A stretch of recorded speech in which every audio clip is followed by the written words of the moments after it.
आज की डेट में अगर परिसीमन हो गया, मान लेते हैं, तो कितनी सीटों, कितने सांसद बैठेंगे एक बार में संसद में? पूरे विश्व की राजनीति में कोई ऐसा देश नहीं है जिसने परिसीमन पर रोक लगाई है। इमरजेंसी के दौरान परिसीमन पर रोक लगाने का क्या आधार हो सकता है? कंपटीशन जो होता है ना, वो काबिल लोगों को जन्म देता है, कमजोर लोगों को नहीं जन्म देता है। महिलाओं की स्थिति आज की डेट में राजनीति में कहाँ खड़ी है? महिलाओं की तो स्थिति वो है कि आप शब्दों से बयान नहीं कर सकते। सवाल ये है कि हम सिर्फ दिखावे की बात करते हैं। लेकिन इसके सिक्के के दो पहलू हैं ना। इस पे तर्क ये भी दिया जाता है कि भाई छात्र राजनीति शुरू होती है तो गुंडागर्दी बढ़ जाती है। राजनीतिक दलों को हस्तक्षेप करना ही नहीं चाहिए। अब आप अपने युवाओं के पीठ पर बैठ करके अगर आप राजनीति करेंगे तो आप विकास कैसे कर पाएंगे? युवाओं के साथ बुजुर्गों का और एक्सपीरियंस का, तजुर्बे का भी साथ बहुत जरूरी है राजनीति में, आपको नहीं लगता? इसको तो नकारा ही नहीं जा सकता। टिकट लेना, चुनाव लड़ना और चुनाव जीतना, सब में बड़ा अंतर है। मैं इस बात का विरोध करता हूं कि छात्र राजनीति में राजनीतिक दलों का हस्तक्षेप नहीं होना चाहिए।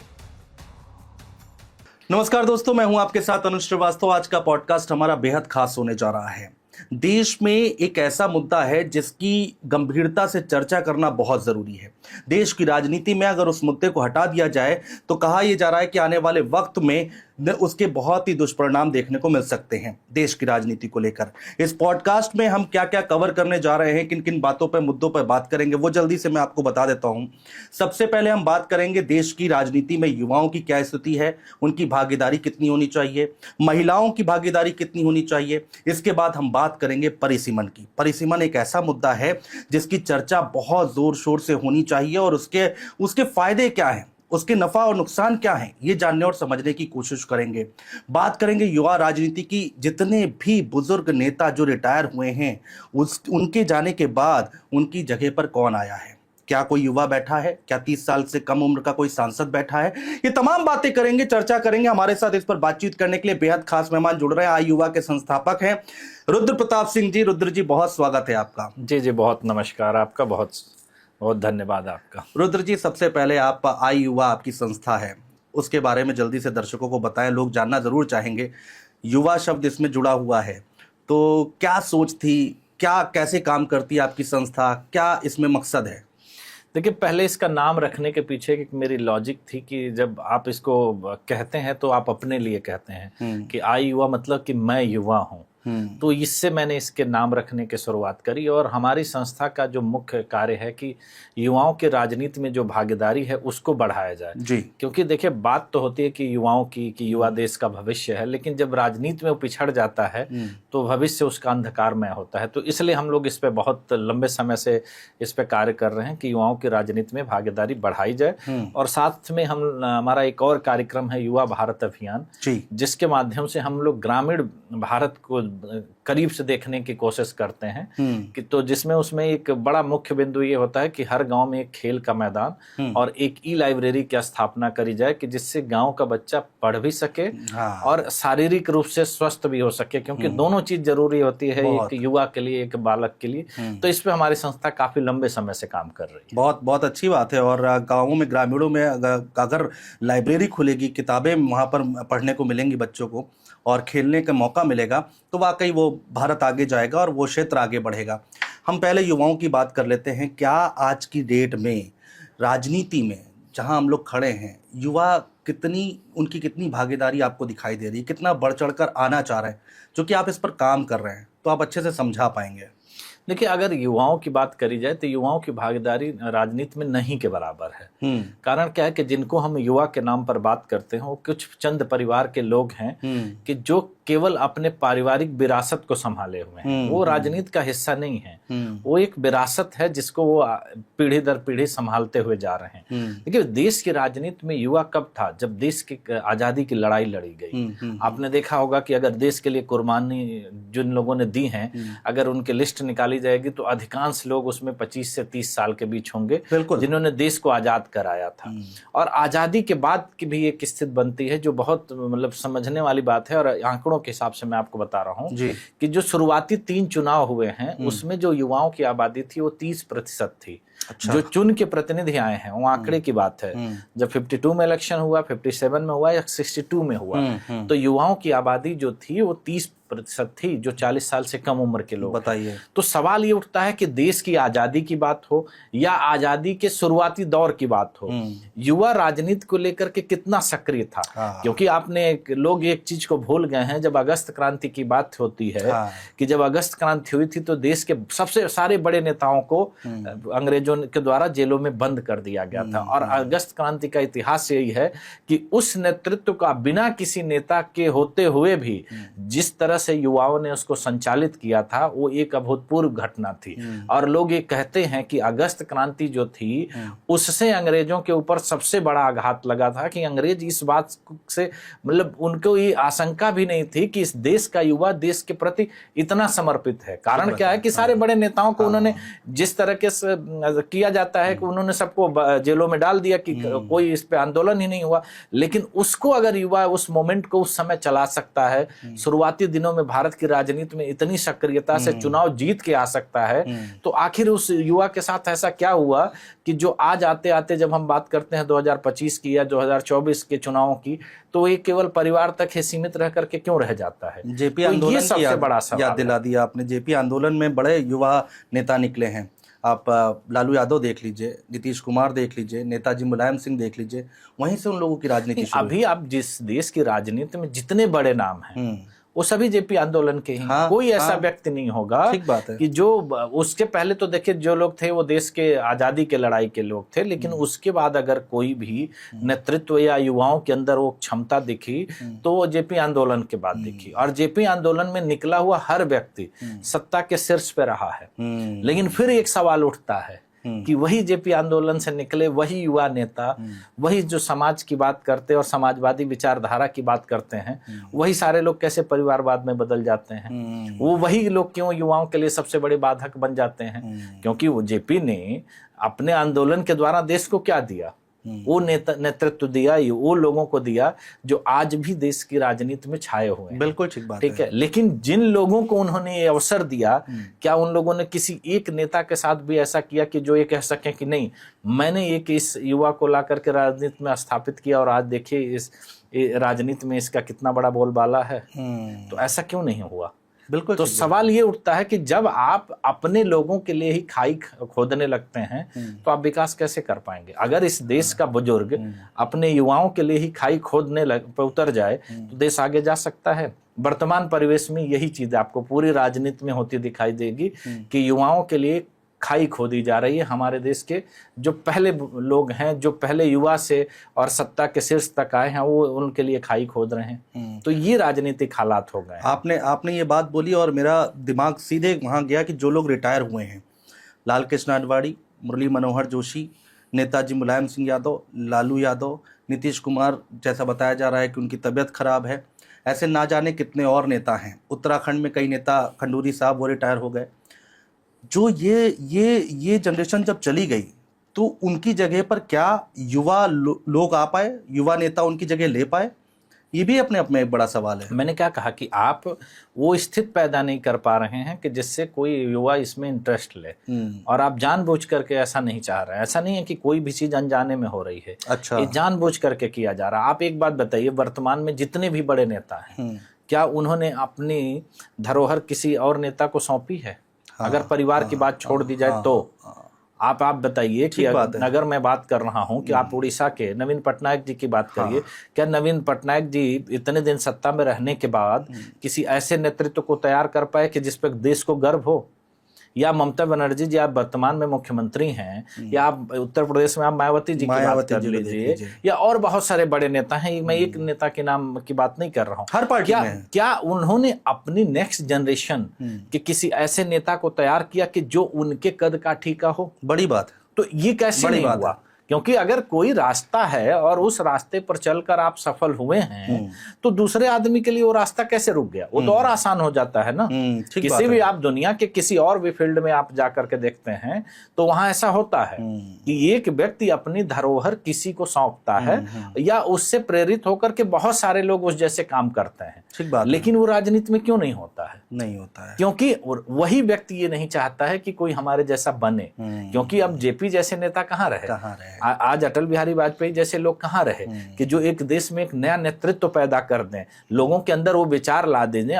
मैंने तो देखे जेपी के बाद अटल बिहारी वाजपेयी जी को ऐसा देखा है कि जिनके समय में आपने देखा होगा कि बहुत तेज तर्रार और बहुत ऐसे नेता निकले हैं कि जो आज भी राजनीति को संभाले हुए हैं, वो उन्हीं के समय में निकले। तो देखिए, हमेशा किसी भी जनरेशन को एक मार्गदर्शन की जरूरत होती है। जब तक मार्गदर्शन नहीं मिलेगा तब तक युवा किसी फील्ड में काम कैसे करेगा। अटल जी की आपने बात की, मुझे अटल जी का एक वाक्य याद आ गया। संसद में उन्होंने दिया था कि वो सभा नहीं जहां पर बुजुर्ग ना हो। तो युवाओं के साथ बुजुर्गों का और एक्सपीरियंस का, तजुर्बे का भी साथ बहुत जरूरी है राजनीति में, आपको नहीं लगता? नहीं, मैं कहाँ कह रहा हूं इसको नहीं, ये तो सर्वविदित है, इसको तो नकारा ही नहीं जा सकता। लेकिन केवल अनुभव तो नहीं चाहिए ना, दोनों का बैलेंस होता है। देखिए, हमारा शरीर है तो हमारे शरीर में अगर हमारा हाथ ही केवल ताकतवर हो गया, पैर में हमारे पैरालिसिस हो जाए तो क्या हम वो शरीर से अच्छे लगेंगे? तो बैलेंस सब कैसे बनता है? बैलेंस समानता से बनता है कि सबको समान अवसर मिला जाए। हम युवाओं की राजनीति पर बात कर रहे हैं। आप युवाओं के आरक्षण के पक्ष में हैं? जी बिल्कुल, मेरी संस्था 32% यूथ रिजर्वेशन पे ही काम करती है। कि युवाओं को राजनीति में अगर मौका ऐसे नहीं मिलेगा तो उनके लिए सीटें रिजर्व करनी पड़ेंगी, क्योंकि जब आप अवसर नहीं दे रहे हैं तो इसके सिवा और कोई विकल्प बचता नहीं, क्योंकि राजनीति का जो अभी तरीका है वो किसी से छुपा नहीं है। जी जी जी। टिकट लेना, चुनाव लड़ना और चुनाव जीतना, सब में बड़ा अंतर है। हाँ। जैसे बातें होती हैं कि भाई लोकतंत्र में तो कोई भी चुनाव लड़ सकता है, लेकिन चुनाव लड़ना और चुनाव जीतना दोनों में फर्क है ना। आज चुनाव जीतने के लिए क्या क्या हथकंडे और क्या क्या तरीके अपनाए जाते हैं, वो क्या किसी युवा के बस का बात है कि उस चीज को करके वो चुनाव जीत जाए? तो ये एक, जैसे मैं बार बार जिस बात का जिक्र कर रहा हूँ कि एक खाई सी क्रिएट कर दी गई है कि जिसको पार नहीं कर पा रहा है। तो ये जो समस्या है वो सबसे जटिल समस्या है। एक आखिरी सवाल युवाओं पर, उसके बाद हम आगे बढ़ेंगे अपने पॉडकास्ट में। बहुत सारे विश्वविद्यालय हैं जहां पर छात्र राजनीति खत्म कर दी गई है। आपको लगता है कि ये सही है या गलत है, या होनी चाहिए जिससे युवाओं को और आगे आने का मौका मिले? देखिए, पूरी तरह से गलत है। कारण क्या है कि ये एक ऐसी परंपरा का हमने अंत किया कि जहां से राजनीति के पौधा उगता है।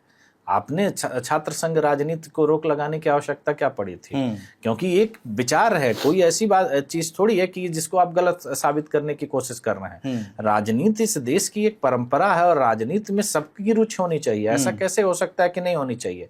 हाँ, मैं इस बात का विरोध करता हूं कि छात्र राजनीति में राजनीतिक दलों का हस्तक्षेप नहीं होना चाहिए। अच्छा। छात्र राजनीति व्यक्तिगत होनी चाहिए, मतलब किसी के सिंबल पर चुनाव ना बिल्कुल नहीं होना चाहिए। क्योंकि देखिए, छात्र अपने कैंपस की राजनीति करता है, वो बाहर की उसकी राजनीति से क्या मतलब है? ठीक बात है। ये कैंपस में, एक यूनिवर्सिटी में, एक कॉलेज में किसी राजनीतिक दल और उसकी विचारधाराओं का क्या लेना देना है? वो उसके बाद की बात होती है। लेकिन कैंपस के अंदर बाहरी राजनीति का हस्तक्षेप हो, ये नहीं होना चाहिए, जो कि पहले नहीं होता था। पहले छात्र राजनीति व्यक्तिगत होती थी। जिस यूनिवर्सिटी, जिस कॉलेज के आप होते थे, वहीं के मुद्दे सीमित होते थे, उसी के आधार पर आप चुनाव लड़ते थे और उन्हीं के मुद्दे के आधार पर आप चुनाव जीतते थे और वहीं की बातें चर्चा होती थी। अब एक बात बताइए कि बीएचयू का लड़का जेएनयू के बारे में क्या जानना चाहेगा?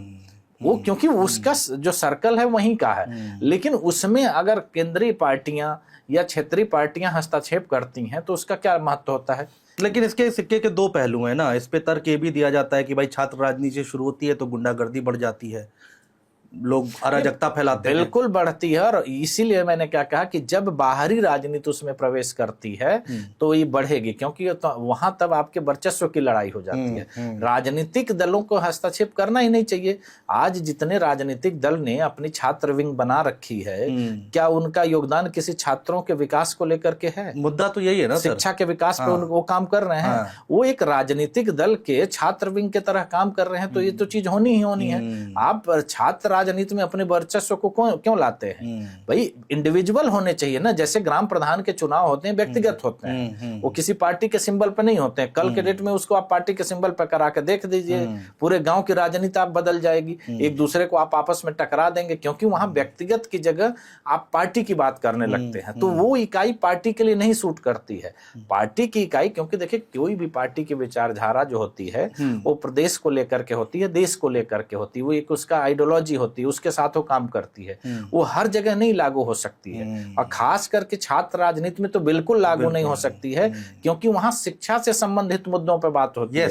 तो वो मुद्दे हमको लगता है कि राजनीतिक पार्टियों को उससे दूर रहना चाहिए। हाँ। और व्यक्तिगत आधार पर छात्र संघ को बहुत सुचारू रूप से चलाया जाना चाहिए कि जिससे आने वाले भविष्य में देश की राजनीति को समझने वाले, देश की राजनीति को आगे ले जाने वाले वहां से आपको नेता दिखाई दे। बिल्कुल ठीक बात है, बिल्कुल ठीक बात है। और इसीलिए इसमें बहुत सारी डिबेट होती रहती है अक्सर आए दिन, इसीलिए मैंने ये सवाल पूछा। आगे बढ़ते हैं, बात करेंगे, हम परिसमन पर भी बातचीत करेंगे, लेकिन उससे पहले कुछ चीज़ें हैं, आपके विचार जान लेना बहुत ज़रूरी है। महिलाओं की स्थिति आज की डेट में राजनीति में कहाँ खड़ी है? देखिए, महिलाओं के बारे में अगर बात करी जाए तो महिलाओं की तो स्थिति वो है कि आप शब्दों से बयान नहीं कर सकते हैं, कि हम केवल बातें करते हैं महिलाओं के। भाई, जब हम आधी आबादी की बात होती है तो केवल नारों में, किताबों में, शब्दों में ये सुनाई देती है, हम कभी करते हुए दिखाई नहीं देते हैं, जबकि ये सबका व्यक्तिगत मामला है। ऐसा नहीं है कि ये केवल राजनीतिक दलों की बात है, हमारे घर परिवार हर जगह महिलाएं हैं और हम इसी के लिए संघर्ष कर रहे हैं। आप देखिए, देश की आज़ादी से पहले और देश की आज़ादी के बाद हर समय महिलाओं के अधिकारों की बात हो रही है, महिला सुरक्षा की बात हो रही है, लेकिन ये दिखावा से ज्यादा आपको कहीं कुछ दिखाई देता है? क्यों ऐसा होता है? आप एक बार बताइए कि देश में एक बहुत सशक्त प्रधानमंत्री महिला रही हैं, लेकिन उसके बाद महिला राजनीति को घून सा क्यों लग गया? एक समय हुआ करता था, आपको याद होगा कि इस देश की राजनीति में 5-6 महिला सशक्त मुख्यमंत्री हुआ करती थी, या संसद में बहुत ताकतवर महिलाओं की आवाज उठा करती थी, लेकिन वो कहाँ चली गई? तो सवाल ये है कि हम सिर्फ दिखावे की बात करते हैं। महिलाएं हमारे परिवार का हिस्सा हैं, हम अपने परिवार के साथ दिखावा कैसे कर सकते हैं? हम बाहरी लोगों को बात, अगर अंतर्राष्ट्रीय पैमाने पर बात हो तो हम बात कर सकते हैं, लेकिन जब हमारी घरेलू बात हो रही है कि हम अपने घर की महिलाओं की, हम अपने घर के बच्चों के साथ अन्याय कर रहे हैं, तो हम विकास की कैसे बात कर रहे हैं? और वो चीज आपको दिखाई देती है। आप बात देखिए, इस देश की कितने सारे प्रदेश हैं, कोई कितनी महिला मुख्यमंत्री है? हाँ, ठीक बात है। अगर ममता बनर्जी के बाद अगर कोई महिला मुख्यमंत्री हैं तो दिल्ली के मुख्यमंत्री हैं। आज की डेट में नहीं है, लेकिन मायावती रही हैं, उससे पहले हमने बहुत सारी चीजें देखी। मैंने क्या कहा, बहुत सशक्त महिलाएं रही हैं। सुषमा जी का भाषण आज भी लोग याद करते हैं। जी, कई प्रदेशों में रहा। आप शीला दीक्षित जी को देख लीजिए, साउथ में देख लीजिए, हर जगह महिलाएं रहे हैं। उमा भारती जी भी रही बहुत। लेकिन सवाल ये उठता है कि उसका असर कहाँ दिखा? उसके बाद क्या हो गया? आज क्या हमारी महिलाएं योग्य नहीं है? क्या उनके अंदर वो कार्य क्षमता नहीं है? आज आप एक बात बताइए कि भारतीय मूल की महिला जाकर के, हम कितने इस बात को जोर शोर से उठा रहे थे कि यूएस का प्रेसिडेंट का इलेक्शन लड़ी थी। वो अलग बात है कि वो चुनाव नहीं जीती, अन्यथा वो यूएस प्रेसिडेंट बनती। ठीक बात है। तो हमारे मूल की महिला जा करके दूसरे देश में, वो भी यूएस जैसे, ऐसा नहीं है कि कोई ऐसे छोटे मोटे देश की हम बात कर रहे हैं, दुनिया का सबसे ताकतवर देश जिसको हम लोग मानते हैं, उस देश के प्रेसिडेंट के इलेक्शन पार्टिसिपेट कर रही है ना। और वहां ऐसा भी नहीं है कि 20-25 उम्मीदवार होते हैं, वहां तो 2 ही लोग होते हैं। तो उस स्थिति में अगर वहां जाकर के उसमें भाग ले सकती हैं, तो क्या भारत की राजनीति में वो महिलाओं के अंदर वो कार्य क्षमता नहीं है? या कोई ऐसी महिला बताइए कि जो अपने कार्य क्षमता में सफल ना हुई हो। आज आप एक बात बताइए कि ममता बनर्जी अकेले दम पर, व्यक्तिगत आधार पर एक प्रदेश की मुख्यमंत्री तीसरी बार हैं। No doubt. तो इसमें कोई संदेह है? No doubt. मायावती उत्तर प्रदेश की हमारे ख्याल से 4 बार मुख्यमंत्री रही बिल्कुल अपने दम पे। इसमें कोई ऐसा व्यक्ति नहीं है कि जो कह सके कि मेरे आधार पर। शीला जी आप देख लीजिए, आज भी उनके कामों की कितनी प्रशंसा और चर्चा होती है। तो सवाल ये उठता है कि कार्य क्षमता है, लेकिन हम अपने लोगों को ही आगे नहीं आने दे रहे हैं। उसका कारण क्या है? और हम बात करते हैं कि आधी आबादी की, हम बात करते हैं कि महिला सुरक्षा की। तो ये दिखावा नहीं होना चाहिए, क्योंकि देखिए, जब भी कहीं स्वस्थ राजनीति की बात होती है या हम विकास की बात करते हैं, तो सब कुछ पारदर्शी होना चाहिए। और अपने लोगों के साथ तो कम से कम ऐसी चीजें नहीं होनी चाहिए कि जिससे अपने लोगों का मनोबल टूटता है। तो इस देश में आप देखेंगे महिलाओं का और युवाओं का मनोबल राजनीति में उसी स्तर पर है कि वो एकदम टूटे मनोबल के साथ है। आप किसी से बात कर लीजिए, उनका जवाब क्या आता है कि मेरा कोई इंटरेस्ट नहीं है। क्योंकि सच्चाई यही है कि जो इसका रास्ता है उसको इतना दुर्गम बना दिया गया है कि उस पे कोई जाने से पहले भी 10 बार सोचता है कि जाएं या न जाएं। सर, परिसीमन की बात करते हैं। रुद्र जी, आप इस पर बहुत काम भी कर रहे हैं और लगातार आप आवाज़ भी उठा रहे हैं।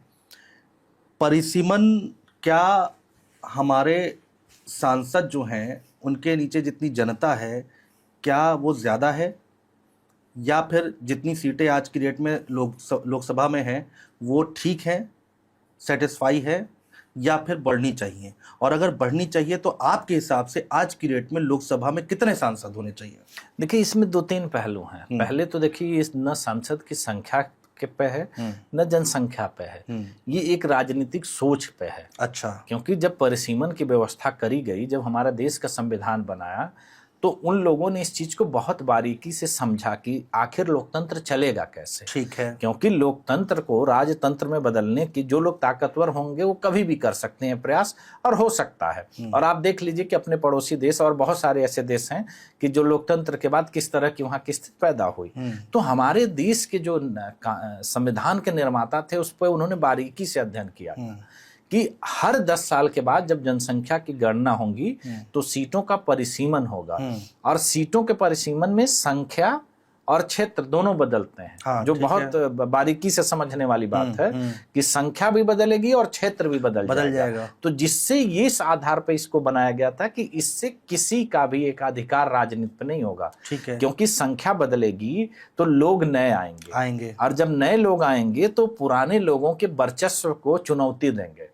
और जब भी किसी चीज में संख्या बढ़ती है या कंपटीशन बढ़ता है तो जिनके अंदर ज्यादा कार्य क्षमता होती है वो लोग उभर कर आगे आते हैं और आगे जाते हैं। ठीक है। तो इसी के आधार पर जो परिसीमन की आधारशिला रखी गई थी, क्योंकि देखिए राजनीति में रिटायरमेंट की कोई उम्र नहीं होती है। तो अंदर जो आदमी आ गया वो बाहर तो जाएगा नहीं। तो इसको अगर आपको फ्रेश रखना है तो आप कैसे रखेंगे? इसमें नए आदमियों को ला कर रखेंगे। और दूसरे क्या होता है कि लोकतंत्र में सबसे महत्वपूर्ण चीज होती है जनता। लोकतंत्र का आधार क्या है कि जनता द्वारा चुने प्रतिनिधि, और उसके बाद सरकार बनाई जाती है। तो जनता अपने प्रतिनिधियों को जब चुनती है तो उसका कैसे समन्वय बनेगा? जब हम आपसे कोई अपनी बात कही नहीं सकते, ठीक बात है, संसद के माध्यम से ही जनता की आवाज जो प्रतिनिधि होते उठाते हैं। तो जब जनता की आवाज प्रतिनिधि तक नहीं पहुंचेगी, वो संख्या इतनी बड़ी हो जाएगी तो अपन उनकी आवाज कैसे उठा पाएंगे? तो इसी के आधार पर इस संख्या का निर्धारित किया गया था।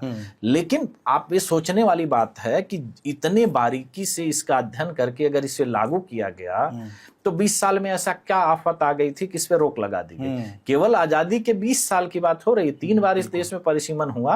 अंतिम बार परिसीमन जो हुआ था वो 72 में हुआ था। बिल्कुल। और उसके बाद इमरजेंसी के दौरान इस पे रोक लगा दी जाती है, और रोक लगाई जाती है वो भी 25 साल के लिए। फिर 2001 में उसको बढ़ा करके 25 साल और बढ़ा दिया जाता है, तो हम आ जाते हैं 2026 पे। तो लोकतंत्र का जो आधार है, अगर जनप्रतिनिधि लोकतंत्र से हटा दिए जाए, भाई लोकतंत्र का आधार यही हुआ जनता द्वारा चुने गए प्रतिनिधि और उसके बाद संसद। ठीक है। तो जनता तो है, लेकिन अगर उसके चुने हुए प्रतिनिधि ना हो तो फिर लोकतंत्र कहां बचता है? और इसको 50 साल पहले कर दिया गया, और इस पे इस देश के लोकतंत्र में आस्था रखने वाले किसी भी व्यक्ति ने एक भी शब्द नहीं कहे। ऐसा कैसे हो सकता है? अब मैं आपसे समझना चाहता हूं, आपने कहा कि जनता तो है लेकिन उनके चुने हुए प्रतिनिधि नहीं है। कैसे नहीं है सर? देखिए, मैंने अपना वोट डाला एक सांसद को, वो मेरा सांसद हो गया। अब उस लोकसभा क्षेत्र में 10 लाख हैं, 20 लाख हैं, 30 लाख लोग हैं, तो उसका नेता तो वही होगा ना जिसको वोट दिया। आपकी बात सही है, लेकिन मैं ये आपको बताना चाह रहा हूं, जो कानूनी तौर की बात करी जाए कि जब 1972 में परिसीमन लागू हुआ तो एक 1971 की जनसंख्या के आधार पर हुआ। ठीक है। तो उस समय देश की जनसंख्या 54 करोड़ कुछ और थे। ठीक है। जिसके आधार पर 543 सीटें थी। तो वो 543 लोग किसके प्रतिनिधि हैं? जो उस समय की जनसंख्या 54 करोड़ लोगों के, उन्हीं के प्रतिनिधि हुए ना। क्योंकि उसके बाद अगर हमारे प्रतिनिधि हमको मिले ही कहाँ? अगर उस समय उन लोगों के वो प्रतिनिधि थे तो हमारे कैसे हो गए? आप ही बताइए। हम तो उसको अपना मान रहे हैं ना, हमको तो उसमें ऐड जबरदस्ती हम अपने आप को कर रहे हैं, थोपा जा रहा है। क्योंकि अगर आप ये बताइए कि अगर वो चीज उस समय के लिए पर्याप्त थी, उतने लोगों के लिए ही पर्याप्त थी, तो जो बाकी 90 करोड़ लोग हैं वो कौन है? तो ये अगर उस तरीके से देखेंगे तो हम लोग तो मजबूरी में आप बात कह रहे हैं ना कि हम हमारे वो प्रतिनिधि हैं, लेकिन वो असल में तो उन लोगों के प्रतिनिधि हैं जो 1971 की जनसंख्या के आधार पर जो आंकड़े थे, आज तो वो है नहीं। तो सवाल यही बनता है कि ये आप अपने नागरिकों के साथ ऐसा अन्याय कैसे कर सकते हैं? अगर आपको ये जिम्मेदारी दी गई है, और इसका जो सबसे मुख्य कारण क्या है, जो मैं बार बार इसको एक साजिश का नाम देता हूं, कि इमरजेंसी में इसका क्या रोल था? इमरजेंसी के दौरान परिसीमन पर रोक लगाने का क्या आधार हो सकता है? इमरजेंसी में जब सारी चीजें बंद कर दी गई थी, देश के सारे नेता नहीं थे, सबको जेलों में डाल दिया गया और भारत की राजनीति उसको काला अध्याय के तौर पर देखती है, उस दौरान इस पर रोक लगाने की जरूरत क्या पड़ी थी? कैसी साजिश? साजिश सिर्फ ये है कि जैसे मैंने आपको शुरू में ही कहा कि जो हमारे संविधान निर्माताओं ने इसको इसी ताने बाने के साथ बुना था कि लोकतंत्र राजतंत्र में नहीं बदलना चाहिए। हाँ, ठीक बात इसी के लिए उन्होंने परिसीमन लागू किया था। नहीं तो आप ये सोचिए ये प्रक्रिया लागू करने की जरूरत क्या थी? एक समय सीटें फिक्स कर दी जाती, उसी के आधार पर देश चलता रहता, क्या फर्क? पॉलिटिकल पार्टीज को दिक्कत कहाँ आ रही है? पॉलिटिकल पार्टियों को दिक्कत ये आ रही है कि लोकतंत्र पर कब्जा कैसे किया जाए। आज आप देखिए कि एक तरह से लोकतंत्र पे कुछ परिवारों का कब्जा है। आप उत्तर से लेकर दक्षिण तक देख लीजिए, कुछ परिवारवादी पार्टियां और कुछ परिवारवादी व्यक्ति इस पूरे देश की राजनीति पर कब्जा कर लिए गए हैं। क्यों? क्योंकि उन्होंने सारे समीकरण को अपने अनुरूप ढाल लिया। आप देखेंगे कि देश की राजनीति में जातिगत राजनीति की शुरुआत कब से हुई? जब से परिसीमन पर रोक लगी, क्योंकि आपको पता है कि आपके क्षेत्र में कौन से जाति के कितने वोट हैं। लेकिन अगर परिसीमन होता तो क्षेत्र बदल जाता, तो आप कैसे डिसाइड करते कि वोटर हमारे कितने जाति के हैं? तो समीकरण नहीं बनता। आप बताइए कि परिवारवाद कैसे परिसीमन के बाद देश में हावी हुआ? आज इस देश की राजनीति में बताइए कौन सा ऐसा परिवार है कि जिसकी दूसरी या तीसरी जनरेशन के लोग राजनीति में नहीं है? तो इसको लोकतंत्र आप कैसे कह सकते हैं? यही तो राजतंत्र होता है। राजा का लड़का राजा बने, यही तो राजतंत्र है। उस समय भी प्रजा थी, उस समय भी सभाएं होती थी, उस समय भी यही सिस्टम होता था ना। अगर अंग्रेजों के समय में आप चले जाएंगे तो इस देश के सिस्टम में और अब उस समय के सिस्टम में फर्क क्या था? उस समय भी अधिकारी होते थे, उस समय भी पुलिस थी, उस समय भी बाकी चीजें इसी तरह से चलती थी, लेकिन शासक एक होता था। आज वही हुआ। अगर जनरेशन टू जनरेशन यही चीज अगर होने लगी तो लोकतंत्र कहाँ बचता है? और इसीलिए व्यवस्था करी गई थी ना कि नए लोग आएंगे, तो नए लोग जब आएंगे तो आपको चुनौती देंगे। संसद में अगर 1450 की जगह आप 543 लोगों के साथ बैठेंगे तो 543 कौन होंगे? जो लोग पहले से बैठे हुए हैं, जो किसी को आने का मौका नहीं देंगे। दूसरी चीज आप देखिए, उसके बाद आपने हर चीजों पे कंट्रोल कर लिया। हर राजनीतिक दल ने एक क्षेत्रीय राजनीतिक पार्टियां बनाई और जो एक तरह से प्राइवेट कंपनी की तरह काम कर रही है कि उनके बाद उनका लड़का उसका प्रमुख है। आप पूरे देश की राजनीति उठाकर देख लीजिए, वो तो है, हर पार्टी में। हाँ। ये पहले क्यों नहीं था? परिसीमन में अगर नहीं होता, परिसीमन पर रोक नहीं लगाई जाती, तो उससे पहले किसी राजनीतिक पार्टी का जन्म क्यों नहीं हुआ? क्योंकि आपके पक्ष में आप समीकरण अपने पक्ष में नहीं कर पाते। ठहराव हो गया, कोई भी चीज जब ठहर जाती है तो उसमें सड़न पैदा हो जाती है, प्रकृति का सिद्धांत है। तो हमारे देश का लोकतंत्र 50 सालों से ठहर गया है, और उसी ठहराव की वजह से आप बताइए कि अगर हम राजनीतिक बात किसी आम आदमी से कहते हैं तो राजनीति को किस दृष्टि से देखता है? उससे हे दृष्टि कुछ हो सकती है। ठीक बात है। तो जो देश की लोकतंत्र का सबसे बड़ा स्तंभ है, उसको अगर लोग हे दृष्टि से देख रहे हैं तो उसको सुधारने की आवश्यकता है या नहीं? अब मुझे एक बात और समझाइए, आम जनता कैसे, पब्लिक कैसे समझे कि जब परिसीमन होगा तो उसको डायरेक्ट क्या फायदा होने वाला है? देखिए, अब परिसीमन के फायदे हैं सबसे बड़े कि आपकी जनप्रतिनिधि बढ़ेंगे। अच्छा। तो जनता की आवाज, जो संसद तक बार बार ये कहा जाता है कि जनता की आवाज नहीं सुनाई दे रही है, जनता की बातें नहीं सुनी जा रही हैं, क्योंकि जनता उन नेताओं से कनेक्ट नहीं कर पाती।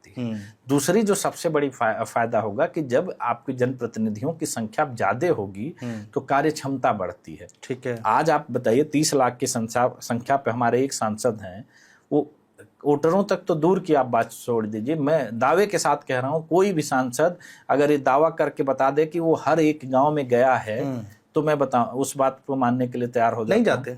हो ही नहीं सकता है बात उनकी, प्रैक्टिकल पॉसिबल नहीं। प्रैक्टिकल सच्चाई पे आप हमको आना पड़ेगा ना। हम सच के साथ क्यों नहीं खड़े होते हैं? सच्चाई यही है कि एक व्यक्ति की एक कार्य क्षमता होती है।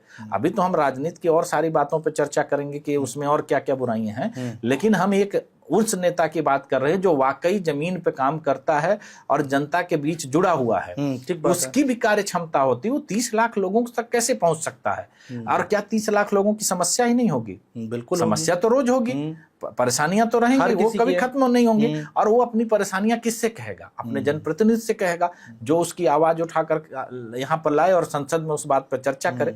आज हम बात करते हैं अलग अलग प्रदेशों की कि वहां पर विकास नहीं हुआ, वहां पर इतनी दिक्कत है, आए दिन खबरें आती रहती हैं, वो क्यों होती हैं? क्योंकि उनकी बात संसद तक आती ही नहीं है, उनका जनप्रतिनिधि उन तक नहीं पहुंच पाता है। और उसकी सिर्फ वजह ये है, आप एक बात बताइए, हम चर्चा कर रहे हैं कि हम देश को 2047 तक विकसित बना देंगे। कैसे बना देंगे? उसका कोई आधार होगा ना भाई। अगर कोई चीज का अगर आप दावा करते हैं, सरकार ने सोचा होगा कुछ? नहीं, मैं दावा करते हैं तो उसके तथ्य होते हैं, उसी के आधार पर होता है। ऐसा नहीं होता कि आपने आंखें बंद कर ली और कोई बात कर ली। अगर हम तुलना करेंगे विकसित देशों से, भाई इस दुनिया में बहुत सारे देश विकसित हैं और बहुत पहले से हैं, तो हम तुलनात्मक रूप से उन्हीं का अध्ययन करेंगे ना, और उन्हीं के जैसा होने का प्रयास करेंगे कि उन्होंने अपने आप को विकसित कैसे बनाया। पूरे विश्व की राजनीति में कोई ऐसा देश नहीं है जिसने परिसीमन पर रोक लगाई है, और खासकर मैं विकसित देशों की बात कर रहा हूँ। अच्छा। और अगर आंकड़ों में आप आएंगे तो अमेरिका में सबसे ज्यादा संख्या पे एक सांसद है। 6 लाख की संख्या में अमेरिका में एक सांसद होता है। अच्छा, ठीक है। और हमारे यहाँ तो शायद 20 लाख से ज्यादा हो गए 30 लाख पे अपने यहाँ हो गए, 30 लाख की संख्या हो गई, एवरेज में बता रहा हूँ। अब आप आ जाइए यूरोप की। अच्छा। यूरोप के जितने देश हैं काफी विकसित हैं, उनकी संख्या 1.5 लाख से कम हो जाती है। बताइए। उनकी 1.5 लाख की संख्या पे एक सांसद होता है। तो आप अगर विकसित बनना चाह रहे हैं तो इस प्रक्रिया में अपनी राजनीतिक जो इच्छा शक्ति है वो आप दिखाएंगे कि नहीं दिखाएंगे? जब आप भाई कोई तो तरीका होगा। कोई आदमी बोलता है कि आप ये चीज करके ऐसे सफल होंगे, तो एक तरीका होता है ना, उसको तो आपको फॉलो करना पड़ेगा ना। ये तो लोकसभा और विधानसभा दोनों पे लागू हो जाएगा, फिर हर जगह लागू होता है। यही तो मैंने क्या कहा कि इस संविधान में इस बात को क्यों रखा गया। अगर उस समय हमारे संविधान निर्माता ऐसे तो थे नहीं, और इस देश का संविधान सर्वसम्मत से बना है, वोटिंग के आधार पर नहीं बना है, पूरी तरह से सहमति के आधार पर इस देश का संविधान लागू हुआ है। तो उसमें अगर सब लोग इस बात पर सहमत थे कि इसकी प्रक्रिया ये रखी जाए, तो इस पर रोक क्यों लगाई गई? और अब तर्क देखिए इसका कितना हास्यास्पद है कि जनसंख्या नियंत्रण के लिए इस पर रोक लगाई गई है, कि जनसंख्या इससे नियंत्रित हो जाएगी। अब आपको एक बात बताइए कि आपको कैसे लगता है कि जनसंख्या नियंत्रण परिसीमन से हो जाएगा? तो इस तर्क के साथ इसको लगाया गया, और इमरजेंसी के दौरान लगाया गया। नहीं, इसमें एक सवाल और उठता है। देखिए, इसमें यह भी उठता है कि कहीं पर जनसंख्या बढ़ी होगी, थोड़ा हाइपोथेटिकल है क्योंकि मेरे पास आंकड़े नहीं है, इस वजह से मैं ऐसे कह रहा हूँ, और कई ऐसी जगह होंगी जहाँ पे जनसंख्या कम भी हुई होगी या फिर बराबर रही होगी, ना बढ़ी है ना घटी है। तो वहां पर भी वहां पर क्या परिस्थिति बनेगी फिर? देखिए, ये स्थिति तब भी थी और आज भी है कि जनसंख्या, दक्षिण भारत के लोगों ने जनसंख्या नियंत्रण किया, उत्तर भारत में उस तरह से जनसंख्या नियंत्रित नहीं हुई। ये तर्क है और इस बात को मैं नकार नहीं रहा हूं, लेकिन इसका समाधान क्या होता है? अगर आपके परिवार में 10 लोगों की जगह 25 लोग हो जाएं, तो आप क्या करेंगे कि 10 लोगों का खाना बनेगा, 25 और 25 लोग खाएंगे, 25 का बनेगा। इसका यही एक समाधान होता है ना, कि जो चीज हो गई है, क्योंकि आप उनको भूखा कैसे रख सकते हैं? ठीक बात है। अगर जनसंख्या नियंत्रण साउथ ने किया, नॉर्थ ने नहीं किया, तो उसका आप दंड इस देश की जनता को देंगे, जो सीधे तौर पर दिया जा रहा है। उसका आपको समाधान निकालना है ना, तो समाधान कैसे निकलेगा भाई? उसका समाधान पे उस पे चर्चा होगी। ऐसा थोड़ी होगा कि आपने बोल दिया कि नहीं 10 लोगों का खाना बनेगा, चाहे इस घर में 25 लोग हों या आने वाले समय में 50 लोग होंगे। तो जब 10 लोग ही रहेंगे तो आप इसका क्या मतलब निकालते हैं कि बाकी लोगों के साथ अन्याय हो रहा है? और मैं बार बार जो कह रहा हूं कि ये केवल जनसंख्या का मामला ही नहीं है, ये राजनीति की अगर साजिश नहीं है तो विधानसभा पे भी लागू होता है। तो विधानसभा की सीटों का परिसीमन क्यों नहीं किया जाता है? हाँ, छोटे से स्टार्ट कर सकते हैं। मैं कह रहा हूं कि उसको किया जा सकता है। मैं देखिए, करना तो देखिए दोनों जगह का है, उसका समाधान है, ऐसा नहीं है कि समाधान नहीं है। हम उसको करना नहीं चाहते हैं, लेकिन अगर हम इस तर्क को मान भी लेते हैं कि आप चाहते हैं और जनसंख्या के आधार पर साउथ और नॉर्थ की बात हो रही है, आप विधानसभा पर लागू क्यों नहीं करते हैं? विधानसभा पर तो किसी का कोई मतभेद नहीं होगा। नहीं होगा भैया। आज हम बिहार के चुनाव की बात कर रहे हैं, अगर बिहार के सीटें बढ़ती तो केरल तमिलनाडु को क्या नुकसान है? तो इससे यह ना कि हमारी इच्छा शक्ति नहीं है, क्योंकि विधानसभा में भी तो जनप्रतिनिधि होता है, वो तो सिर्फ अपने प्रदेश के लिए उत्तरदायित्व रखता है। अगर हम लोकसभा की बात नहीं करते हैं तो सवाल ये है कि आपकी इच्छा शक्ति नहीं है। और इच्छा शक्ति क्यों नहीं है? हमारे गांव में एक कहावत है कि जागता हुआ आदमी जो होता है वो नहीं जगता है, सोते हुए आदमी को आप जगा सकते हैं। अगर आप कुछ नहीं जानते हैं तो मैं उसको आपको बता सकता हूं और उस पर अपनी सहमति ले सकता हूं। ठीक बात है। लेकिन अगर आप जानबूझ करके वो काम नहीं कर रहे हैं तो मेरे कितने भी बताने से कोई फर्क नहीं पड़ता है। तो जो परिसीमन की रोक है जानबूझ के लगाई गई है। इसलिए आप एक बार बताइए कि इतना बड़ा मुद्दा जिस देश में एक वोट को लेकर के इतना हो हंगामा मच सकता है कि वोटर लिस्ट से नाम कट गया, एसआईआर, ठीक है, और उसमें भी अभी क्लियरिटी है नहीं कि कटा नहीं कटा, क्योंकि देखिए ये एक बहुत व्यक्तिगत मामला है कि जैसे मान लीजिए अगर आपका नाम कटा और आपके नाम नहीं जोड़ा जा सकता है तो हो सकता है कि उसके समर्थन में मैं आ जाऊं, ठीक है, या मैं खिलाफ में आ जाऊं, क्योंकि जब तक आप नहीं बताएंगे तब तक कैसे पता चलेगा कि किसका नाम कटा या नहीं कटा। ये बहुत व्यक्तिगत बात है। उस पे इस देश में राजनीति हो सकती है और लगभग 3 गुना सीटें होनी चाहिए, वो नहीं है जनप्रतिनिधियों की। उस पे आपने कभी चर्चा सुनी? किसी ने नहीं उठाया। क्यों? उसकी वजह से मैं जाति जनगणना की बात जरूर करते हैं। मैंने क्या कहा कि जातिगत जनगणना की आप बात कर लीजिए, अब उस पे ही हम आ जाते हैं कि इस देश में SC/ST की राजनीति बहुत हो रही है। हाँ, हो रही है। कुछ समय से आपने देखा होगा कि बाबा साहब भीमराव अंबेडकर को लोग ले करके पूरे देश में टहल रहे हैं, उन पे बहुत चर्चाएं हो रही हैं। उनका सम्मान मुझे लग रहा है कि उस समय भी इतना नहीं रहा होगा जब उन्होंने संविधान बनाया होगा जितना आज के समय में हो रहा है, केवल दलित राजनीति के नाम पे।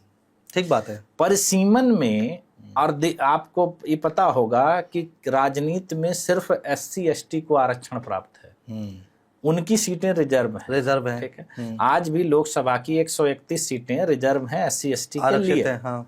अगर परिसीमन लागू होता तो उसका सबसे ज्यादा सीधा फायदा किसको होता? क्योंकि उनकी सीटें तो रिजर्व हैं। हाँ। तो उनकी सीटें बढ़ती ना, बिल्कुल बढ़ती। तो अगर आप इतने उनको लेकर के संवेदनशील हैं तो आप उनकी बढ़ती हुई सीटों को क्यों नहीं बढ़ने दे रहे हैं? भाई उनको तो सीधा फायदा होता है ना। मान लीजिए कल के समय में कौन क्या होगा, कैसे होगा, वो तो बहुत दूर की बात है। लेकिन जब उनका आरक्षण लागू था, हर परिसीमन के बाद उनकी कम से कम 10 से 15 सीटें बढ़ती, तो उस पर क्यों रोक लगाया? ये लोकसभा का आंकड़ा आप बता रहे हैं? मैं लोकसभा का बता रहा हूँ। बताइए। वर्तमान में लगभग 24% के आसपास का SC/ST को आपने कोई आंकड़ा निकाला है कि आज की डेट में अगर परिसीमन हो गया, मान लेते हैं, तो कितनी सीटों, कितने सांसद बैठेंगे एक बार में संसद में? देखिए 10 लाख के, जब लास्ट टाइम पे परिसीमन हुआ था तो 10 लाख की संख्या पर एक सांसद थे। ठीक है। अगर वर्तमान में परिसीमन होता है तो उस आधार पर 1400, इस देश की आबादी 145 करोड़ है, 1450 सांसद आपके होंगे और विधानसभा में यह संख्या 3 गुनी बढ़ेगी। 3 गुनी बढ़ जाएगी तो लगभग 1200 विधायक होंगे अपने देश में। 12,000। तो आप ये सोचिए ना कि मैं तो उन लोगों से भी सवाल पूछ रहा हूं जो लोग राजनीति में हैं। अब पार्टी के कार्यकर्ता घूम रहे हैं, पार्टी के नाम पर बैनर झंडे उठा करके घूम रहे हैं, तो वो तो उन्हीं की हक की लड़ाई है ना। वो क्यों नहीं आवाज उठा रहे हैं? वो अपने नेता से सवाल क्यों नहीं पूछ पा रहे हैं? सिर्फ और सिर्फ इसके पीछे राजनीतिक दलों की इनसिक्योरिटी और कुछ नहीं। सिर्फ और सिर्फ ये राजनीतिक साजिश है, कुछ ताकतवर लोगों को और ताकतवर बनने के लिए और देश की सत्ता को कहीं न कहीं लोकतंत्र से राजतंत्र में परिवर्तित करने के लिए। और ये एक प्रक्रिया का हिस्सा है। आप आने वाले समय में आप देखेंगे कि अगर परिसीमन 2026 में लागू नहीं हुआ तो अगली बार हम परिसीमन पर नहीं चर्चा करेंगे, तब हम राजतंत्र पर चर्चा कर रहे होंगे। कारण क्या है, तब तक बन चुका होगा, तब तक 4th 5वीं जनरेशन के लोग सत्ता में होंगे। और आज भी एक बात बताइए, इस बात में कोई संदेह है कि देश की राजनीति पे किन किन लोगों का कब्जा है, किन किन परिवारों का कब्जा है? हम लोग बार बार बात करते हैं कि उनका वर्चस्व है, वो बाहुबली है। कैसे हो जाते हैं? क्योंकि जनरेशन वाइज वो चीज पे उन्हीं का कब्जा है। तो आम नागरिक की बात कैसे सुनी जाएगी? ठीक बात। आप देख लीजिए, चाहे उत्तर की बात कर लीजिए, चाहे दक्षिण की बात कर लीजिएगा, तो वो लोग इस बात को क्यों चाहेंगे कि बाकी लोग भी उनकी प्रतिस्पर्धा में शामिल हों? हाँ, अब देखिए बात वहीं पर आ गई ना जहां से हमने बात शुरू की थी। अगर सीटें बढ़ेंगी तो युवाओं को मौका मिलेगा, युवा आगे आएंगे और राजनीति में उनको हाथ फैलाने का मौका मिलेगा। आपको नहीं लगता है? देखिए अगर सीटें बढ़ती हैं, और मैं अगर पीछे जाकर देखता हूं तो अगर भारत में परिसीमन लागू पर रोक नहीं की गई होती तो आज हम यहाँ नहीं बैठे होते। हम आज चाइना से आगे होते। क्योंकि अगर आप आंकड़े उठा करके देखेंगे तो हम वहां से गिरना शुरू हुए और चाइना वहां से उठना शुरू हुआ। क्योंकि हमने अपने प्रतिभाओं का ही गला घोट दिया, हमने उनको आगे ही आने नहीं दिया। देश के तरक्की के लिए सबसे ज्यादा योगदान किसका होता है? देखिए किसी भी चीज में जब हम युवा को लाते हैं तो वो वहां से सीखता है और एक बैलेंस बनाता है कि वो अपने जो अनुभवी लोगों के साथ काम करते करते चीजों को आगे ले जाता है और उसके साथ उसका अनुभव बढ़ता जाता है। फिर वो शीर्ष पर जब पहुंचता है तो वो अनुभव उसको काम आता है। अब तो टेक्नोलॉजी का भी जमाना है, आप देखिए AI आ गया। अब सोचिए दुनिया में टेक्नोलॉजी का कितना जमाना, और आप देख रहे होंगे कि हमारे जो राजनीति में बहुत वरिष्ठ लोग ऐसे हैं कि जिनको टेक्नोलॉजी के बारे में कुछ नहीं पता नहीं है। तो हम अगर प्रतिस्पर्धा की बात कर रहे हैं, मैंने क्या कहा कि ऋषि सुनक जाकर के ब्रिटेन के प्रधानमंत्री बन सकते हैं। बिल्कुल ठीक बात है। इस उम्र में जितनी उनकी उम्र है भारत में कोई आदमी प्रधानमंत्री बन सकता है। ठीक बात है। तो ऐसा इससे क्या फर्क पड़ता है कि इससे ये फर्क पड़ता है कि जो अभी भी हम बात कर रहे हैं कि इस देश का हर साल कितना युवक विदेश चला जा रहा है, उसकी वजह क्या है? क्योंकि अगर उसको संभावना नहीं दिख रही है तो वो आगे जाएगा। और संभावना क्यों नहीं दिख रही है? क्योंकि अगर हमारे और आपके बीच में जनरेशन का गैप बहुत ज्यादा हो जाएगा तो हम एक दूसरे की बात नहीं समझ पाएंगे। हम उस मानसिकता के साथ अपने देश को कैसे विकास के पथ पर ले जा सकते हैं कि जिसमें आपका युवा ही शामिल ना हो? क्योंकि आज का युवा जो है जिस तरीके से देश में आगे बढ़ना चाह रहा है या जिस तरह से पूरे विश्व की राजनीति हो गई है, अगर हम उनको उस तरीके से नहीं तैयार कर पाएंगे तो आने वाले समय में हम क्या कर पाएंगे? ठीक बात है। तो ये सबसे बड़ी जरूरत है। क्योंकि जब तक किसी भी फील्ड में, आप एक बात बताइए, एक छोटी सी मैं एक उदाहरण के तौर पे बताऊंगा। अभी IPL का टूर्नामेंट हुआ और एक लड़के वैभव सूर्यवंशी को लाया गया। बिल्कुल ठीक है, 14 साल की उसकी उम्र थी। तो आज जब उसको 14 साल की उम्र में मौका मिला तभी तो उसने अपनी प्रतिभा को साबित किया, टैलेंट दिखा पाया। सही बात है, दिखा पाया ना, पूरे देश के सामने उसने दिखाया। तो वो कैसे दिखा पाया? जब उसको प्रतिभा दिखाने का मौका दिया गया। तो ये जब चीज, अब इससे क्या फर्क पड़ेगा? अब आप देखेंगे आने वाले समय में बहुत सारे युवा इसको देख करके प्रेरित होंगे। ये होता है प्रेरणा, क्योंकि लीडर का काम क्या होता है? लोगों को प्रेरित करना। ठीक बात है। वो लोगों के अंदर वो विचार डालता है कि जिससे लोग उसी तरीके से सोचने लगते हैं, और यही फर्क होता है। आज एक बात बताइए कि हम क्रिकेट की जब बात करते हैं और बाकी खेलों की बात करते हैं तो वहां हम पीछे कैसे रह जाते हैं? क्योंकि वहां कोई लीडर नहीं आपको दिखता है। जब हम भारतीय क्रिकेट की बात करते हैं तो उसमें लीडर दिखते हैं। चाहे आप गावस्कर के समय में चले जाइए, कपिल देव के समय में सचिन तेंदुलकर के, या आते आते धोनी से लेके विराट कोहली या अब तक सुमन गिल तक जाए, उनको उनके अंदर एक लीडर दिखता है कि मुझे इनके जैसा बनना है। राजनीति में आदमी किसको लीडर माने? सही बात है। जब आप किसी के जैसा बनने की सोचेंगे ही नहीं, और यही जो मैं बात बाकी खेलों की बात कर रहा हूं, उनमें ऐसा लीडर दिखा नहीं जो लोगों को लीड कर पाए, प्रेरित कर पाए कि नहीं आप आइए आगे। आपने देखा होगा कि हरियाणा ने कुश्ती पर ध्यान दिया। भारत ने कुश्ती में कितने मेडल जीत लिए? क्योंकि लोग उससे प्रेरित होते हैं। राजनीति प्रेरणा नहीं देना चाहती है। अब मेरा एक सवाल और इसमें जुड़ जाता है सर, कि जितने भी नेता लोग हैं आज की डेट में, जितना आपने इतनी देर में हमें, जो भी 40-45 मिनट हो गए हमें बात करते हुए, हमें समझाया है, क्या इस बात का ज्ञान नेताओं को भी है? बिल्कुल। मैंने आपको क्या कहा कि सोता हुआ आदमी जो होता है वो जाग सकता है। जागता हुआ आदमी कैसे जागता है? ऐसी बात बताइए कि जो लोग उसी पे रोज काम कर रहे हैं, वहीं उठ रहे हैं, बैठ रहे हैं, संविधान को ही पढ़ रहे हैं, उनको कैसे नहीं पता है? और मैंने क्या कहा कि उस पर चुप्पी क्यों है?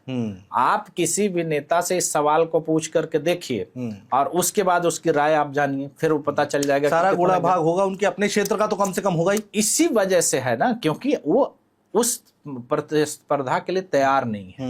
मैंने क्या कहा, कंपटीशन जो होता है ना वो काबिल लोगों को जन्म देता है, कमजोर लोगों को नहीं जन्म देता है। अगर आपकी काबिलियत आपके अंदर होगी तो आप हमसे क्यों डरेंगे? ठीक बात है। आप तभी डर रहे हैं जब आपको लगता है कि मैं इनसे काबिल नहीं हूं तो ये मेरी कुर्सी छीन सकते हैं। अन्यथा तो आपको लगेगा कि आप हमारी प्रतिस्पर्धा में, तो आपको और मजा आएगा कि नहीं, आप अच्छी चीज होगी तो हम भी कुछ सीखेंगे या आप भी कुछ हमसे सीखेंगे। तो ये राजनीति में नहीं है। राजनीति में जम जाने की स्थिति है। आज आप देखिए कि लोगों को, मैं एक और उदाहरण आपको दूंगा कि नानाजी देशमुख को भारत रत्न दिया गया। ठीक है। और नानाजी देशमुख ने ये कहा था कि 60 साल के व्यक्तियों, उम्र से ज्यादा के व्यक्ति को राजनीति में किसी भी पद पर नहीं रहना चाहिए। कहा नहीं था, उन्होंने मंत्री पद त्याग दिया था उसी आधार पर। और उनको भारत रत्न दिया गया। तो भारत रत्न दिया गया था तो उनकी बात मान ली जाए, कुछ तो उनसे सीखा जाए। अगर उनसे तो बड़ा कंट्रोवर्शियल हो जाएगा आपका बयान। मैंने क्या कहा, कंट्रोवर्शियल 60 साल से ज्यादा वालों को रिटायरमेंट ले लेना चाहिए। ये मेरा नहीं बयान है, ये उन्होंने कहते हुए मंत्री पद छोड़ दिया था, उनको मंत्री पद ऑफर किया गया था और उन्होंने छोड़ दिया था, ये मेरा बयान नहीं है। तो अगर उनको हम भारत रत्न देते हैं तो इसका मतलब है ना कि हमको उनसे सीखना चाहिए। तो हम उनसे क्या सीख रहे हैं भाई? यही तो होता है हमारे यहाँ। तो अगर हम सनातन परंपरा में चले जाए तो हमारे यहाँ तो एक होता है ना कि एक उम्र के बाद आदमी संन्यास ले लेता है। वामप्रस्थ तो बहुत पहले आ गया जाता है, संन्यास की भी प्रथा है। लेकिन अगर राजनीति ऐसा नहीं कर रही है, अब आप अपने युवाओं के पीठ पर बैठ करके अगर आप राजनीति करेंगे तो आप विकास कैसे कर पाएंगे? सही बात है। इस चीज को तो आपको सोचना ही पड़ेगा ना कि भाई आप किसी भी फील्ड में आप देखिए कि लोग एक दूसरे को देते हैं। एक परंपरा होती है कि आपका जो ज्ञान होता है, अनुभव होता है, आप दूसरों में ट्रांसफर करते हैं और वो परंपरा बनी रहती है। सिर्फ राजनीति में ऐसी परंपरा क्यों नहीं बन पा रही है? क्योंकि वो ब्लॉक हो जा रहा है। उसके बाद अब जेपी के साथ मैंने क्या कहा कि उन्होंने एक परंपरा दी। भारत के लोकतंत्र में इतने लोगों को उन्होंने लाके खड़ा कर दिया कि उसी के बेस पे आज 50 साल देश चला है। अब आप किसके बेस पे चलाने वाले हैं जब नए नेता आपके पास है ही नहीं? आज आप राजनीति में कितना मजाकिया चीज हो गया कि 30 लाख की आबादी पर हमारे पास एक सांसद है, और सांसद फुल टाइम नहीं है, वो पार्ट टाइम राजनीति कर रहे हैं। आज इस देश के सांसद में बैठे कम से कम 10% लोग ऐसे होंगे कम से कम जो और फील्ड में काम कर रहे हैं। वो अभिनय में हैं, अलग अलग स्पोर्ट्स में हैं, बिजनेस में हैं, वो कर रहे हैं। आप एक बार बताइए कि जहां पहले से ही क्राइसिस है वहां पार्ट टाइम लोगों के साथ राजनीति कर रहे हैं। और आज राजनीति का स्तर कितना गिर गया है कि नेता पार्टी के दफ्तर के बाहर टिकट मांग रहा है। एक जनप्रतिनिधि अगर एक पार्टी के दफ्तर के बाहर टिकट मांग रहा है और उसके आधार पर वो राजनीति करता है तो जनता की आवाज कैसे सुनेगा? उसको तो चुनाव के दौरान जनता के बीच होना चाहिए ना, पार्टी कार्यालय के उसको चक्कर लगाने की क्या आवश्यकता है? फिर डिबेट बहुत बड़ी हो जाएगी सर। देखिए चुनाव होता है, करोड़ों करोड़ों रुपए खर्च होते हैं। आदमी सोचता है कि भाई इतना खर्च किया है तो हमें निकालना भी तो है 5 साल में। एक ऊपरी बात मैं कह रहा हूँ आपसे, पैसे का भी तो खेल है। नहीं तो ये खेल कैसे बना जब संख्या कम हुई? सारा अगर हम इस पे आ जाएंगे तो डिमांड सप्लाई क्या हो गया ना कि जब संख्या कम हुई, अब जैसे मान लीजिए कि आप सीट जब तक खाली नहीं करेंगे तब तक खाली नहीं होगी, और अगर गिनती के कुछ सीटें खाली होती हैं तो उसकी डिमांड होती है। तो ये परसिमन का ये भी तो नुकसान है बिल्कुल कि अगर सीटें रुकी फ्रीज नहीं होती तो सीटें बढ़ती तो हर समय मौका लोगों को मिलता, तो इतनी डिमांड होती नहीं। तो अब इतनी डिमांड नहीं होती तो उसकी प्राइस नहीं लगती, बोली नहीं लगती, चुनाव में इतना पैसा भी नहीं खर्च होता और जनता के बीच का नेता होता तो वो पैसे क्यों खर्च करेगा? वो तो आपने अगर हम 25-30 साल पहले भी चले जाएं तो चुनाव में पैसे नहीं खर्च किए जाते थे। जनता खुद सहयोग करती थी नेताओं को, वो हर तरह का सहयोग देती थी। तो ये जो प्रथा बदल रही है, जब आप एक इन्वेस्टर के तौर पर राजनीति में इन्वेस्ट करेंगे तो भला कैसे हो सकता है देश? ठीक बात है। एक आखिरी सवाल आपसे, सोशल मीडिया का जमाना है, बहुत बड़ा हथियार बन सकता है इस मुहिम में सोशल मीडिया, आपको नहीं लगता? या फिर सोशल मीडिया दोधारी तलवार है? देखिए वो विषय पे मैं दोधारी तलवार पे नहीं कह सकता हूं, लेकिन इस देश का युवा जागरूक है, उसको इस बात की समझ है। और आज के डेट में मैंने क्या कहा कि जो आने वाला वक्त है वो इसी चीज को लेकर के है, क्योंकि जब जब ये चीजें हुई थी तब ये सारी चीजें नहीं थी। जैसे तो 1976 की हम जब बात कर रहे हैं, जब पहली बार रोक लगाया गया तो ये चीज नहीं थी। उस तरह की चीजों को 2001 में भी इस तरह से इंटरनेट और सोशल मीडिया नहीं था। लेकिन जब अब 26 की बात हो रही है तो मैं इस बात पे दावे से कह रहा हूं कि अब युवा नहीं चुप बैठेगा। और जो अभी तक के उसमें जो एक सबसे बड़ा पॉइंट था, जो सबसे महत्वपूर्ण पॉइंट था जिसको हम लोग मिस कर रहे थे, महिला आरक्षण बिल। जी, क्योंकि महिला आरक्षण बिल 2023 में पास तो हो गया, लेकिन महिला आरक्षण बिल तभी लागू होगा जब परिसीमन लागू होगा, उसकी शर्त है। तो अगर महिला आरक्षण बिल का कोई औचित्य बचता है अगर परिसीमन लागू नहीं होता है तो आरक्षण भी गया। आरक्षण गया क्या? अभी तो मिल ही नहीं रहा, गया ही है। क्योंकि देखिए मूल भावना को इसको समझना पड़ेगा। 23 में बिल पास हुआ, 24 में लागू हो जाना चाहिए था, 24 में उस आधार पर चुनाव होना चाहिए। परिसीमन के साथ उसको जोड़ करके क्या हुआ कि आप मांग भी नहीं सकते और आपको मिला भी नहीं। तो और कहने को ये भी हो गया कि हमने दे दिया। मैंने क्या कहा कि आपको दे भी दिया गया और आपको मिला भी नहीं। इसको कहते हैं राजनीति, जो आपकी आंखों के सामने किया गया। और इस पर देश की राजनीति में मैंने क्या कहा, जो आप महिला राजनीति की बात हम लोग शुरू में चर्चा की, कि आप ये सोचिए कि इस देश में महिला राजनीति का स्तर कितना निम्न है कि उनके साथ इतना बड़ा खेल कर दिया गया और उस पर किसी ने एक शब्द नहीं बोला। ये तो धोखा हुआ सर। अब मैंने क्या कहा कि इतनी बड़ी बात हो गई और उस पर आप बोल नहीं पाए, तो इससे पता चलता है ना कि आपकी राजनीतिक स्थिति कितनी बड़ी हो सकती है। ठीक बात है। क्योंकि आपके अधिकार के साथ आपकी आंखों के सामने इतना बड़ा धोखा हो रहा है। तो सवाल यही उठता है कि जब तक इसको गंभीरता से नहीं लिया जाएगा, और गंभीरता से लेगा कौन? जब आप उस सीट पे बैठे हैं तो आपको क्या फर्क पड़ता है? फर्क मुझे पड़ना चाहिए क्योंकि मैं नहीं हूं वहां पे। ठीक बात। तो जो अगर युवा नहीं है वहां पर, SC ST की जो हम बात कर रहे हैं कि जिनको रिजर्वेशन मिला है वो वहां पर नहीं है, महिलाएं जो आधी आबादी हैं, जो इतने दिनों के बाद उनको अगर आरक्षण की मिल रहा है राजनीति में, वो अपनी आवाज नहीं उठा पा रही हैं, तो उसके लिए दोषी कौन है? वो हर व्यक्ति वो दोषी है जो अपने अधिकारों के लिए नहीं लड़ रहा है। और अपने अधिकारों के लिए वो जो आपके अधिकार को सुरक्षित करने के लिए बनाया गया आपका लोकतंत्र, आपकी सांसद, अगर आप वहां नहीं पहुंच पा रहे हैं, अपने लोगों के लिए आवाज नहीं उठा पा रहे हैं, तो लोकतंत्र का क्या मतलब बनता है? ठीक बात है। तो उससे अच्छा तो आप किसी भी व्यवस्था में रहिए, कोई फर्क नहीं पड़ता है, क्योंकि आपको इस तरह की व्यवस्था की कोई आवश्यकता ही नहीं बचती है। तो मेरा हमेशा से मानना है कि हर व्यक्ति को, हर आम आदमी को इस बात को जानना चाहिए और समझना चाहिए कि हमारे इर्द गिर्द हो क्या रहा है। बिल्कुल। हमारे देश की राजनीति चल किधर रही है।